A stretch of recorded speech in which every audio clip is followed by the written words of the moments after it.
கண்டதில்லை என்று சொல்லுகிற ஒரு மேன்மைக்குள்ளே கர்த்தர் கொண்டு வருவார். அது மட்டுமல்ல, யாரெல்லாம் உங்களை நிந்திக்கிறார்களோ, உங்களை பேசுகிறார்களோ, ரோமர் 3:19, அவர்கள் வாய் அடைக்கப்படும்.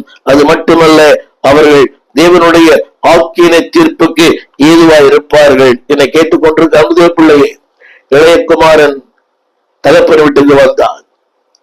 மேவிபோசேத் ராஜாவின் அரண்மனைக்கு வந்தான். ராஜாவை உங்கள் வீட்டில் வைத்துக் கொள்ளுங்கள். ஏழ்மை மாறும், வறுமை மாறும், பசி மாறும், பட்டினி மாறும், உடைய துயரங்கள் மாறும், உடைய அடையாளமே மாறும். எனவே இந்த நாளினுடைய செய்தி என்னவென்றால், keep Jesus is in your home. அவரை உங்கள் வீட்டிலே எப்போது வைத்துக் கொள்ளுங்கள். உங்களுக்கு ஆசீர்வாதம், நன்மை, மேன்மை, தேவனுடைய நிறைவான சம்பூர்ண ஆசீர்வாதங்கள் வாழ்க்கையிலே எப்போது நிலைத்திருக்கும். ஜெபிக்க விரும்புகிறேன். ஜெபிப்போம். வானத்தையும் பூமியும் படைத்த நல்ல ஆண்டவரே, நீர் எங்கள் வீட்டில் இருக்கிறீர் என்பதை இந்த உலகம் அறியட்டும் ஐயா. நீ இருந்தால் there will be a preaching, there will be a power, there will be a proof. அதை நிரூபிக்கிற ஆண்டவர் ஐயா. தகப்பன் வீட்டிற்கு இளையகுமார் வந்தான். உயர்ந்த வஸ்திரம், கொழுத்த கன்று, பாதரட்சை, ஓயாத சந்தோஷம். எஸ் லார்ட், நீர் எங்கள் வீட்டில் இருப்பீரானால் தேவைகளை சந்திப்பீர், மகிழ்ச்சியை தருவீர்.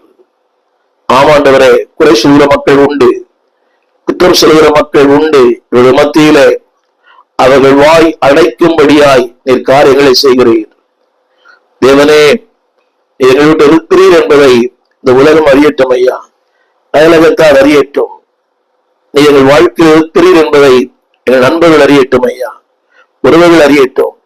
ஒரு போலியான வாழ்க்கை அல்ல, நீ இருக்கிறீர் என்பதை நாங்கள் உலகத்துக்கு சொல்ல கர்த்தர் இரக்கம் செய்யும்.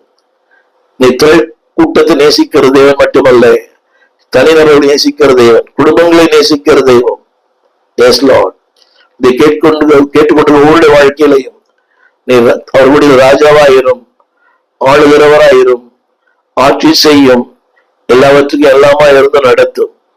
உடைய அன்பின் கரங்களிலே தாழ்த்தி ஒப்புக் கொடுக்கிறோம்.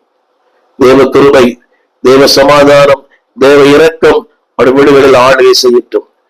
வேதம் சொல்வது போல நலங்கத்துக்குள்ளே சமாதானம், உன் அரண்மனைக்குள்ளே சுகம். எஸ் லார்ட், அந்த மேவிபோசேத்துக்கு ஒரு சுகத்தை கொடுத்தீர், மேன்மை கொடுத்தீர். இளையகுமாரனுக்கு அந்த திரும்ப மேன்மை தந்தீர். அதுபோல ராஜாவின் வீட்டிலே நாங்கள் வரும்போது, ராஜா எங்கள் வீட்டிலே இருக்கும் போது அந்த மேன்மைகள் சொந்தமாய் மாறட்டும். இதை கேட்டுக்கொண்டிருக்க